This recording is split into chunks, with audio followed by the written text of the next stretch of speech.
ဒီတစ်ခါတော့ over ဘောင်းမီတိုလေးတွေပေါ့ဘောင်းမီတိုစကက်ကလေးတွေမင်းတို့စီမှာထပ်ရောက်ထားတယ်ပေါ့ကဲ तू ကတော့ made in Thailand တစ်စိတ်ကလေးပဲနော်ဒီမဲ့ तू ကရှေ့ကခပတ်အပြားလေးနဲ့နောက်ကမှမျှော်ချိုးလေးပါတယ်ပေါ့နော် basic ကလေးလည်းပါတယ်ဒီမဲ့ zip ကလေးကဆိုလဲအကောင်းသားလေးပေါ့နော်ချုပ်ရိုးချုပ်သားအစားပြောစရာမလိုအောင်ကိုအရန်ကောင်းမွန်တဲ့ zip ကလေးပါနော်ဒါလေးကဆိုရင်မင်းခုပြတာဆိုရင်လက်ဆိုင်ကလေးကိုမှအကွက်ကလေးဒီလိုရှေ့ကအဖုံးကလေးနဲ့နောက်ကဆိုရင်ဒီလိုဘောင်းမီပုံစံလေးပေါ့နော်ရှေ့ကအဖုံးကလေးပါတယ်ပေါ့ तू ကအရန်ကိုချစ်စရာကောင်းပြီးတော့ cute style sand ပဲဒီဇိုင်းကလေးပါနော်ဒါဆိုရင်ခါဆိုရင်34ထီရတယ်ပေါ့နော်မင်းတိုင်းပြမယ်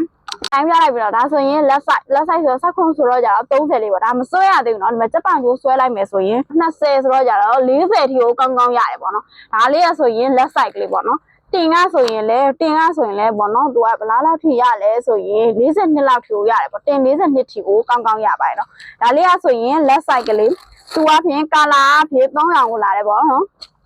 ဒါလေးက medium size ကလေးပေါ့နော် medium လေးဒါလေးကကျတော့အသားရောင်လေးအနက်ရောင်လေးရယ်ဒါလေးတွေကအကွက်ကလေးပေါ့ဒါလေးကကျတော့ small size ကလေး small size ကလေးမှာပြောင်လေးအညိုလေးသူကဒီလိုမျိုးပုံစံလေးတွေအကွက်ကလေးရယ်ပြောင်လေးရယ်ဆိုပြီးတော့မင်းတို့စီမှာရောက်ထားတယ်ပေါ့နော်ကဲဒါလေးတွေကဆိုရင်လားအရန်ကိုရှာရခက်ရတဲ့ဒီဇိုင်းကလေးတွေပါเนาะအရန်ကိုဘာလေးနဲ့ပဲတွဲဝူ t-shirt ကလေးနဲ့ပဲတွဲဝူအရန်ကိုချစ်စရာကောင်းပြီးပေါ့ပေါ့ပနဲ့ပေါ့ပေါ့ဒီဇိုင်းကလေးပေါ့ကဲဒါကြောင့်မို့မင်းတို့စီကိုမြင်လာခဲ့ဖို့ဖိတ်ခေါ်လိုက်တယ်เนาะ bye bye